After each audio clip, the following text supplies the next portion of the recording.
Welcome to JT Boss Kutz, man. Tell you some true stories about this barber life, you know what I'm saying? About this being a lifestyle entrepreneur, stuff going down out here, man. You know what I'm saying? So welcome to JT Boss Kutz, man. Tell you some true stories.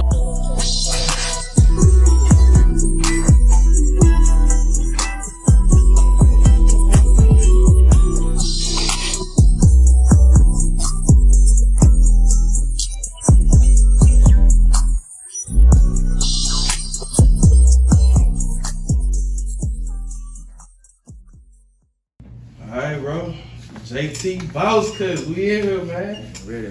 What's up with you, bro? Oh, man, you know, I'm out here, man, making it, you know what I'm saying? Thank good. Man, how about just starting off letting everybody know who you are, man? What you represent? Man, I'm JT, you know what I'm saying? JT, aka JT Boss Kutz, man. I'm a barber / business owner, entrepreneur, you know. I own 3 barbershops, you know, and, I just do my thing out here, you know what I'm saying? Try to get my black people, you know, put them in a job opportunity, to feed their family and stuff like that, you know. So, Right. But, so, I mean, the word on the street, man, you got Irving sold up with the barber gang, bro. Like, everybody come DFW, they swing while Irving come see you, bro. Yeah, I do. You know what I'm saying? I've been doing this for about 8 years now. Yeah. I've been running about 8 years now. Been a licensed barber for 10 years, you know, and business owner for 7 years. But I've been running up these numbers for a long time at Irving, you know what I'm saying? So, yeah, I do, you know. So you, this just like been a passion since you was young, or how did it, take me to the beginning before the Maserati, before the everything, you know what I'm saying? You know what? Where does it all kick off at? You know, I really started, when I was 16. Okay. You know? My stepdad, he never was a licensed barber or anything, so I always got my, haircut at the house, you know, so, but I've been doing it, starting out 16 when I was young and stuff like that, and then 20, I went to barber school, Dallas Barber College, getting my license like that, and then at the age of 23, I opened 3 shops in 1 year. 1 year. 3 shops in 1 year, man. It's one of those things like, it's not like I kind of like thought about doing it. I always say that, I want my own business, I want to do this and this and that. I mean, I had barber on my mind, just based on getting clientele and working my way up, but I never had that point of just trying to open 3 shops in 1 year, So when I did that, man, everything just started taking off and just being consistent with it every day, and just running it up, so. A lot of people feel like they gotta go to these big colleges, get these degrees to learn how to run a business, put themselves in there. Like, what would you give to somebody who right now like, man, I want to open a barbershop, but I'm scared, or I don't know what route to take? Honestly, I tell people, it take, 0 degrees to be a boss and take 100 degrees to be a worker. Okay. And basically, I feel like, school is not for everybody, school's not for everybody, but I feel like, if you're in the field somewhere and you have that type of passion of doing something that you really want to do, I feel like you could be in the field, learn as you go and take it from there, and, don't get me wrong, being nervous or anything that you do, being nervous or scared, whatever, I feel like that's good. Being nervous is good. That's a good feeling, you know what I'm saying? Because you kind of getting out, you kind of like getting out of your comfort zone, you know what I'm saying? So I feel like anything you're nervous about, I feel like you should go ahead and do it, and run it up, and you definitely gotta have faith. Faith is something that you can't see, right. You know what I'm saying? You gotta just really believe in it, and go from there, man. And I just feel like, just being consistent and humble yourself and just really believe that it's there and just go from there with it, Right. So, Well, what side of Dallas you from? I'm from North Dallas. North Dallas? I've been in North Dallas, most of the part, but I'm originally from Garland. My mom moved around a lot, but we kind of stayed in, a little bit times in North Dallas, but most of the majority was just in Garland, Texas, right. So yeah. So everybody in the city know you though? Yeah, I'm known in Irving. I'm known for as just JT Boss Kutz on the building, but I'm not worldwide known, nothing like that, but I'm very local in the city of Irving. You about to be, that's what damn sure. Everybody gonna see this, man. Everybody gonna come down bro, I saw the interview, man. What JT? They're gonna be looking for you. Right. And this is what this is about, man. Shedding light on black businesses and Right. and you know, coming back to the community and saying, hey, Right. we know about Jay-Z, you know what I'm saying? We know about Diddy. Right. But it's smaller Jay-Z's and Diddy's right here in our community that Right. don't get that light, you know what I'm saying? And they've been doing it out the mud just the same. Right. You know what I'm saying? Right. So that's what this whole platform is about, man. Just shedding light on our community leaders, our black businesses, men and women. Right. And giving them, you know what I'm saying, they flowers while they here to spell them, man. That's I right. think honestly, man, you got the true grand hustle, bro. Like, I mean, you man, I came to Dallas 2 years ago, and I mean, from the first to this day, that's all I'm hearing, man. JT. Right. I said, man, I've been in this man's shop, all of them. I've been to every shop of them. I've been to every shop you got. Right. I'm like, man, let me swing by and just see if I get the interview, man. It's pretty dope, you know what I'm saying? Right. Especially for the city, they see you. A lot of people recognize your face, man. Yeah. That's unheard of for a boss to be in his shop, man. You know what? I didn't even really have too much attention trying to even get in that limelight.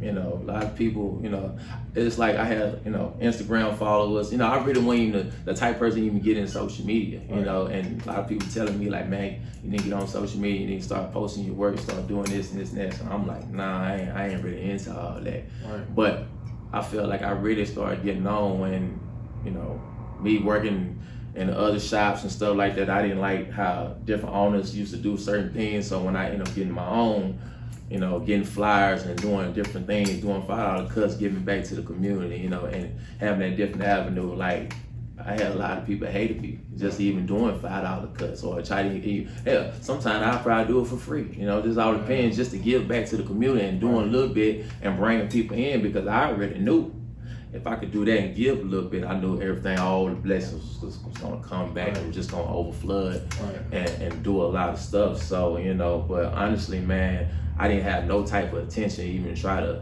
doing what I'm doing now. I was just being a barber, just being the owner, blessing people, giving them jobs, you know what I'm saying? Because they got family, stuff like that. Just pretty much staying in my own lane, and then, you know, and then start bringing celebrities to the city. I remember time, like I said, I've been out here 10 years now. I remember times like people didn't even want to come to Irving.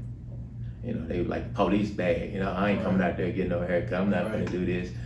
I'm like, man, it ain't all that bad. I said that because I stayed out here. So I said, it ain't all that bad, you know, and I started bringing so many celebrities, you know, coming to the shop and doing promotion of the business and stuff like that. But like I said, I didn't have no type of intention trying to be in that limelight like that. I did it just because that's something that I wanted to do, and doing also for the barbers, you know, and making my barbers feel like, you know, we're a part of this. You know, it wasn't just about me. You know what I'm saying? You know, it was a team thing. I couldn't do nothing without them. You know, and they play a big part of everything. So I, you know, but other than that, man, I just, you know, just over time and just being consistent, being out here for 10 years and just running up them reviews, you know, taking the time, telling the barbers, hey, if you do this, we gonna get that, you know, hey, we stay on the same page, ain't nobody doing no cutthroat, no undercut with no prices. Like, I didn't play none of that, you know. I didn't feel that, you know. I'm a real street dude, so it's a certain things we just don't do, you know. We all eating, we gonna eat. We gonna be at this table, that's what we gonna do,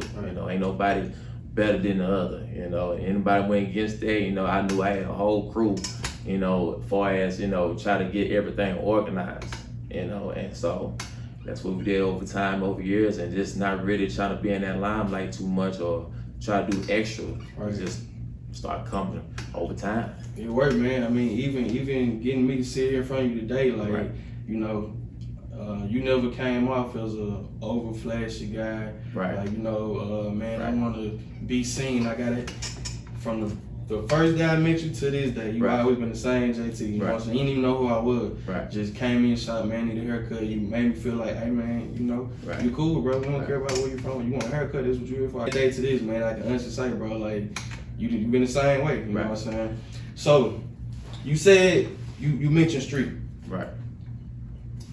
Coming up in the streets of Dallas, how can you incorporate that into business? What you say is sort of the same? Is it different? Dealing with people, a lot of different people over here? Honestly, doing this type of business, you know, if you were selling dope, or you did anything with dealing with dope or anything, you know, being a a barber, it was the same way. Right. You know, it was the same way if you had, you know, pounds of weed, whatever, you selling dimes and nickels or ounces or whatever, you know what I'm saying, whatever you was selling, you know, you had that hustle, you know, get that clientele, you know, and once that clientele feel like you had that good dope, they coming back to you. So now, you being a barber, you know, you good at cutting hair, cut you up, I'm JT did. Now you got that work coming in, you know, so I tell people, you know, do it a good way. If you're a hustler, do it in a way of whatever you good at and have a passion into it, do it in a good way of that manner of having that hustle. Because all this is hustle. All this, anything what you do, if it's good or bad, it's hustle. So if you can turn it into some good positive stuff, you know, it's the same way, you know. And a lot of people, you know, even when I talk to other street people, I like, man, you very good at what you do. Hey, go on, do this. I see, because sometimes people, you know, you got people don't mind doing the hard head stuff, but low key they don't really see their blessings, what they really good at. They could do it throughout the day, but they rather do this because this is fast money. But they never take the time out to do what they really need to do, and knowing that in their mind, like you still doing the same thing. Only thing different is that, you know, you ain't doing the hard head stuff. Same way, you know what I'm saying? And I feel like I tell a lot of people, you know, everybody want to be street and gangsters and all that other stuff, man. That it ain't cool. They glorify, man. I mean, all over the TV and the media, even with YouTube. I mean, they glorify the street life and make it seem like that's the only life. What would you say about, you know, you got people who they glorify the good that come with being in the streets, tracking, doing this. They can go get the Lamborghinis, the jewelry, the money. They don't talk about the bad side.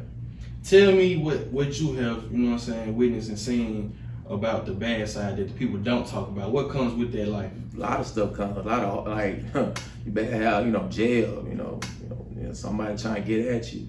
Somebody, you know, trying to shoot you, you know, somebody trying to rob you. Like, you know, the thing is that, you know, I'm not trying to, you know, downplay anybody or criticize anybody who really do it.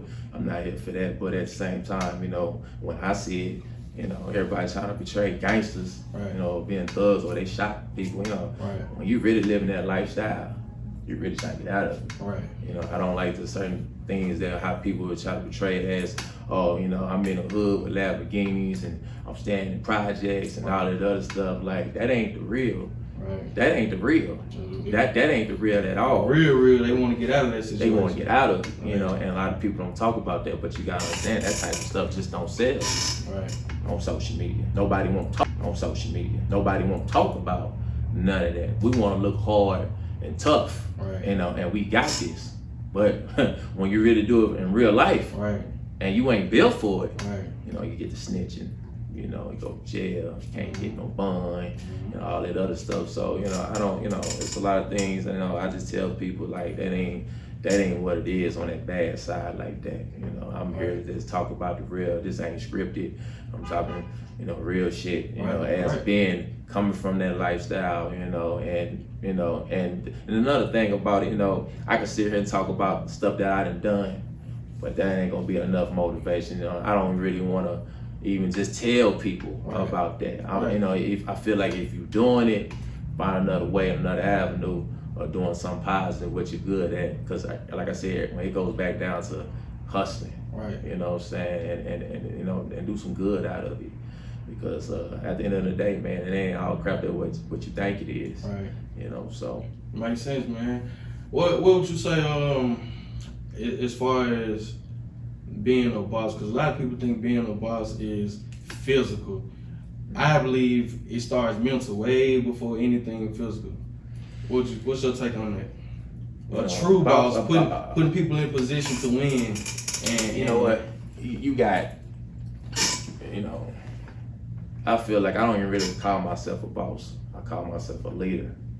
You know, leader go down there where the people help them pull that rope. Bosses, they sit on top of the throne and just real people, oh, you do this, but you ain't down there help them, you know what I'm saying, that rope. You know, and I'm the type, I don't define myself as no boss, but I'm a good leader to the point, like, I help people whatever they trying to do, you know.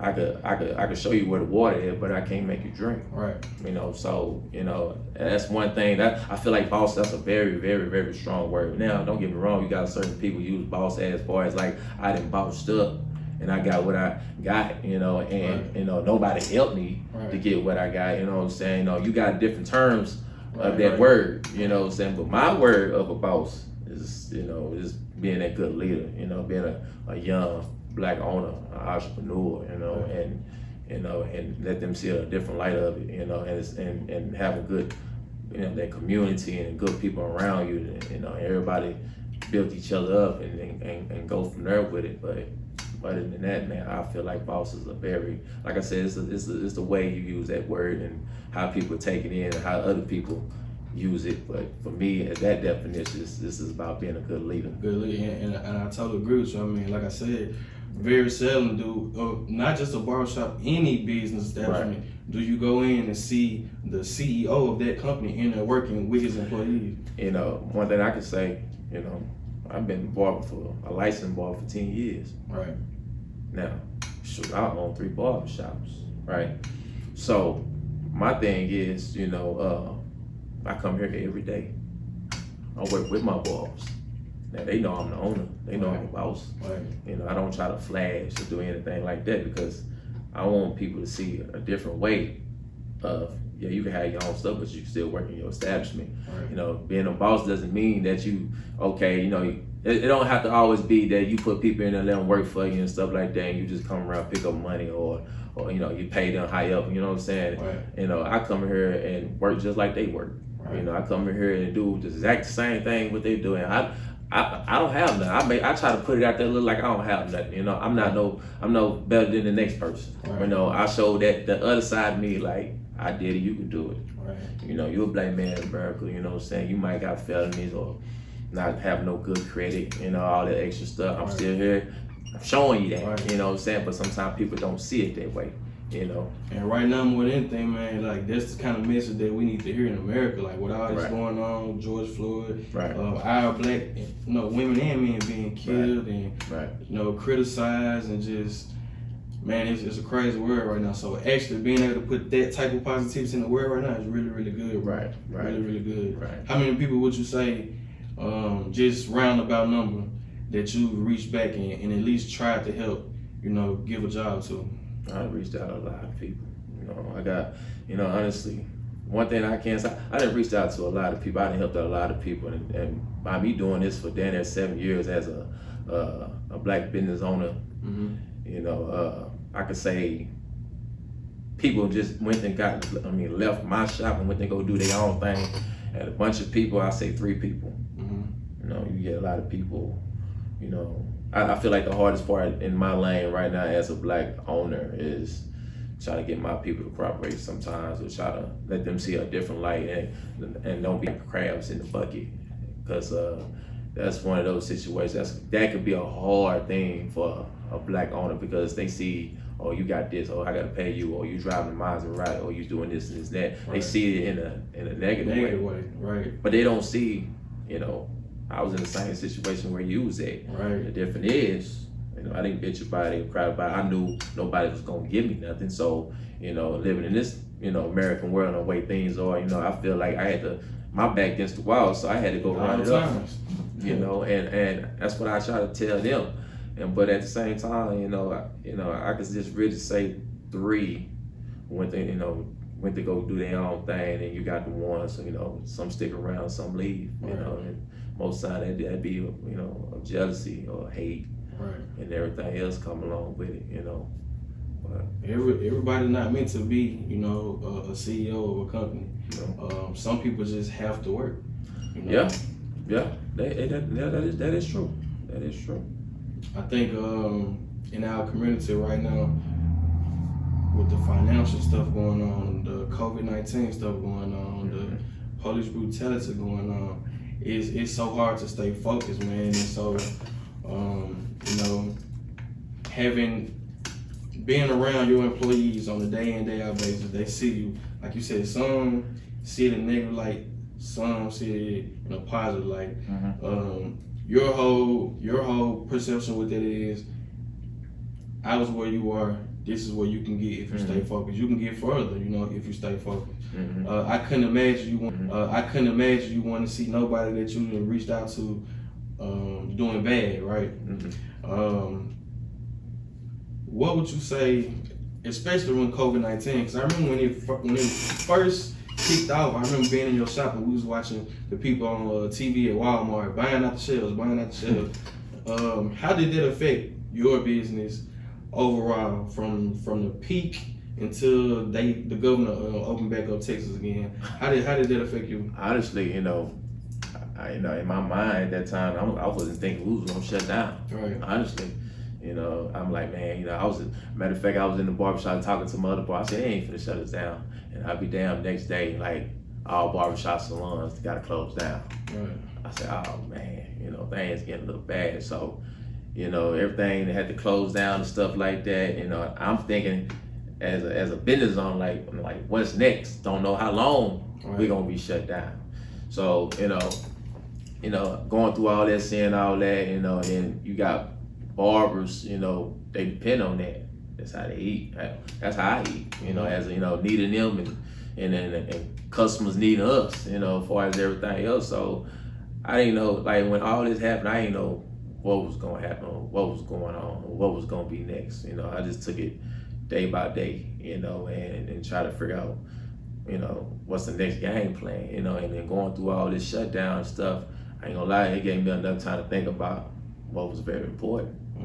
You know what I'm saying? And you know, I had barbershops on my mind constantly, but I had other stuff on my mind too, as far as the family like that, I was gonna, you know, provide and all the other stuff, because that's one thing, you know, it can make you nervous going through all this situation and stuff like that. So, you know, everything was just, you know, it was not just knowing if you're gonna be able to provide. Right, you know, and you know, now things it's I'm not saying, I mean, things are good now, but at the same time it's still bad because what's going on right now, today. Right. You know what I'm saying? Facts. You know, so it's unfortunate, man, and truth is, me and my father had this conversation a while ago.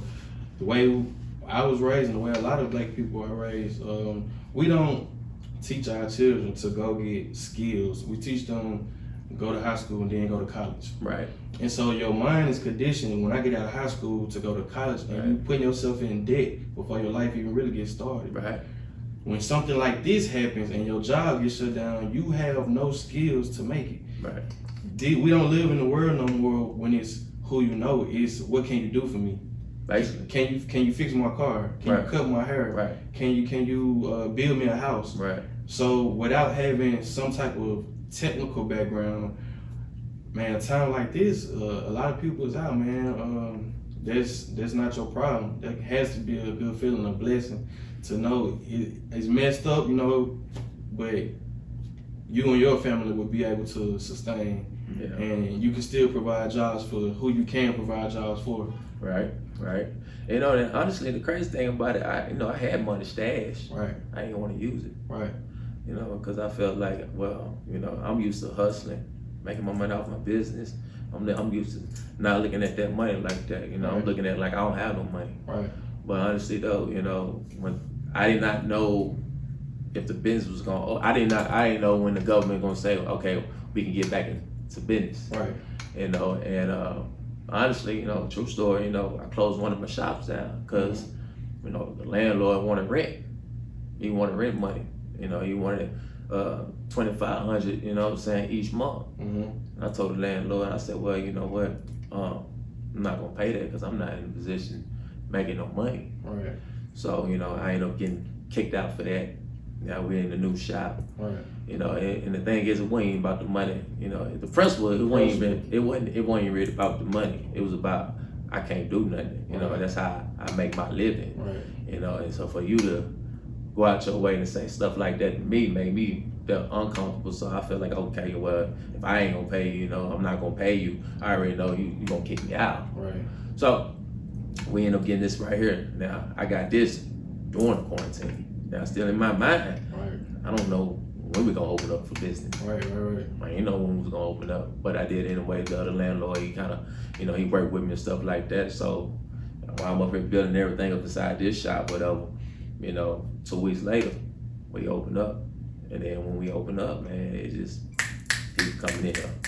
You know, things like just it never. Like it just.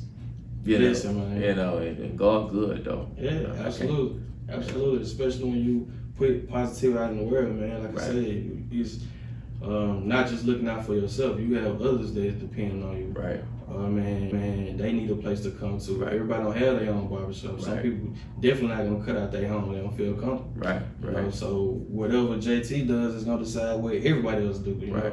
So that was a good move, man. I'm glad it worked out for you. It did. Glad it worked out for you. And you know, and the crazy thing about it, you know, I had 14 people at the other shop. I only kept 3. Wow. You know, I hired 4 more new barbers.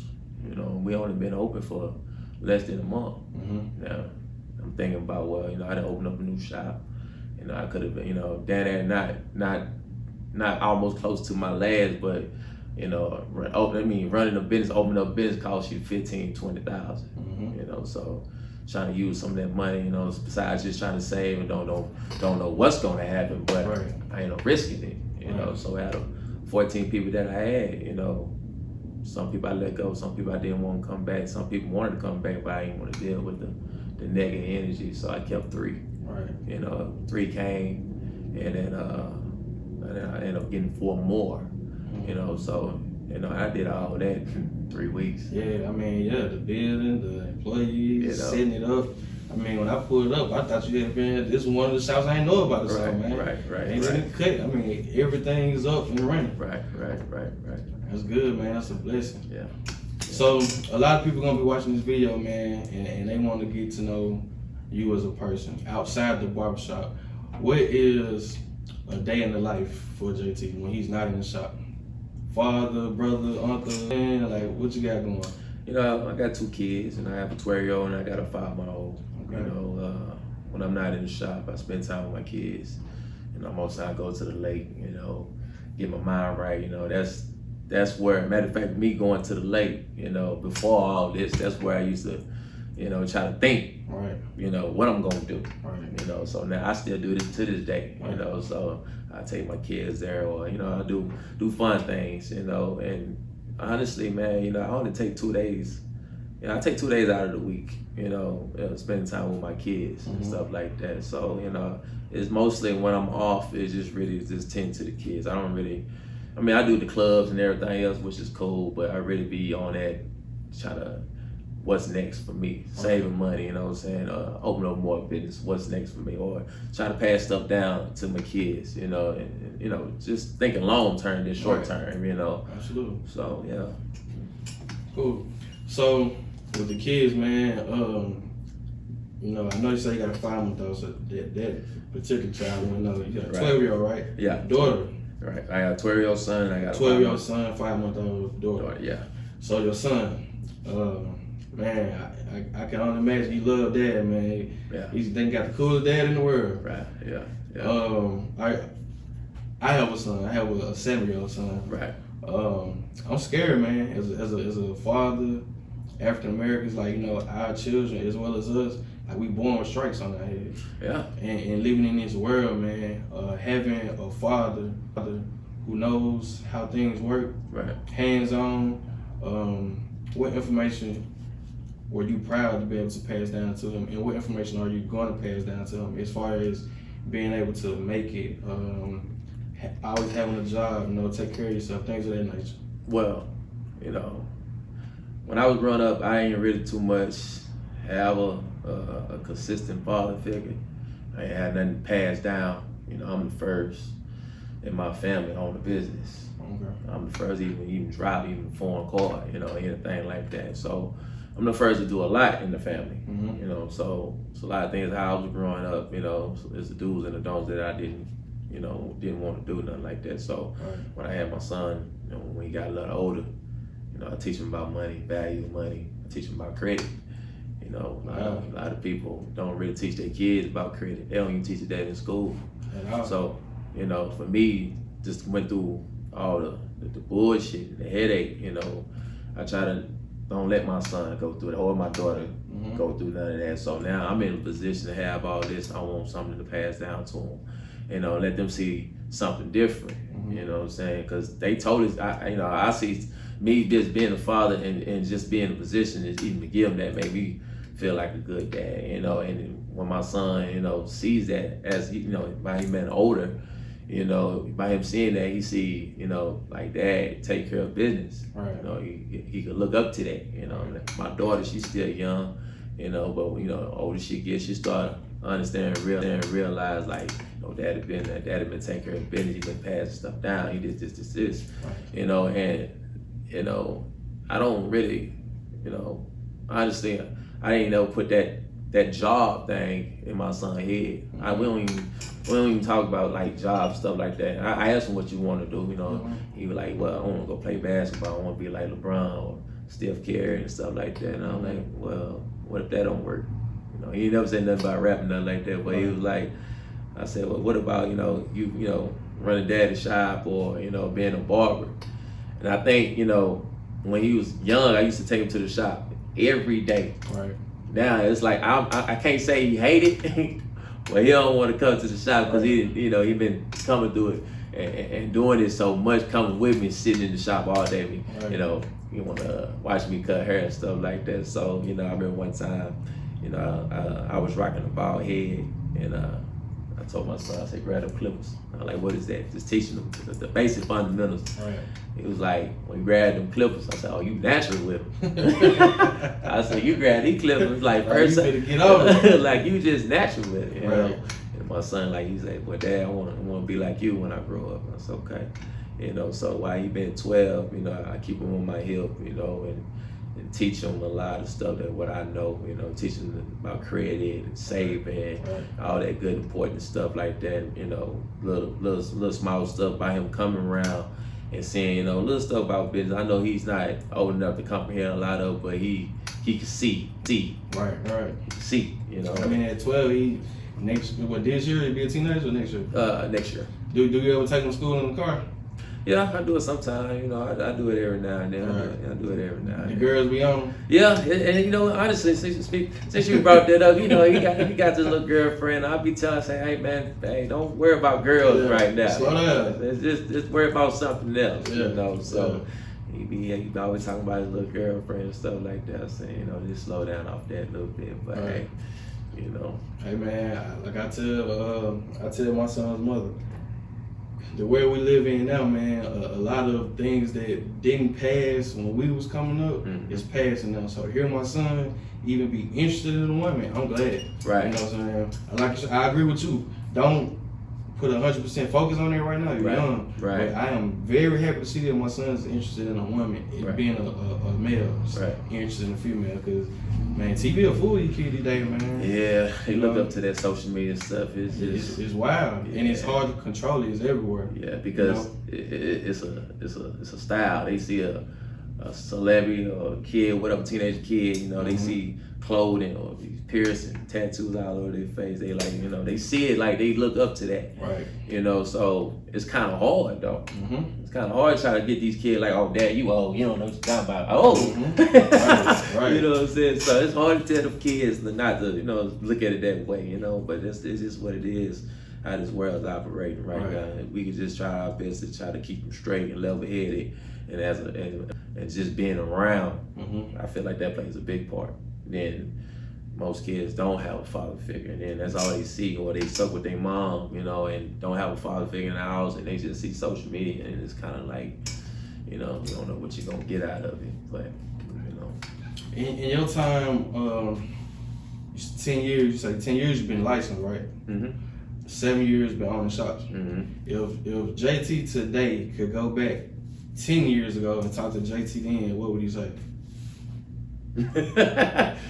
Would he even be able to talk to that JT then? We were dealing with a whole different man. Man, I was hard-headed. Your baby was 2. Right, I was hard-headed. Like, my mind was on a lot of street stuff. I was more on not having that type of help in the house. I used to be mad at my people about a lot of stuff, and the way I was growing up in that environment. But younger me, you couldn't talk to me. I was bored. Savage. I was with the shit. You know what I'm saying? Like, you couldn't, honestly, I barely graduated from high school. You know what I'm saying? Like, college, You know, shit. Me trying to go to school, do certain things and stuff like that. I'm like, no, you know, I'm trying to figure out something fast and quick in a hurry. Like, you know, school wasn't for me anyway. Right. You know, so, but at that time, you know, I didn't know what I wanted to do, you know, so, but Dallas Barber College, you know, it saved a lot of stuff. Mm-hmm. It did a lot for me, you know what I'm saying? That's one thing I don't regret, you know.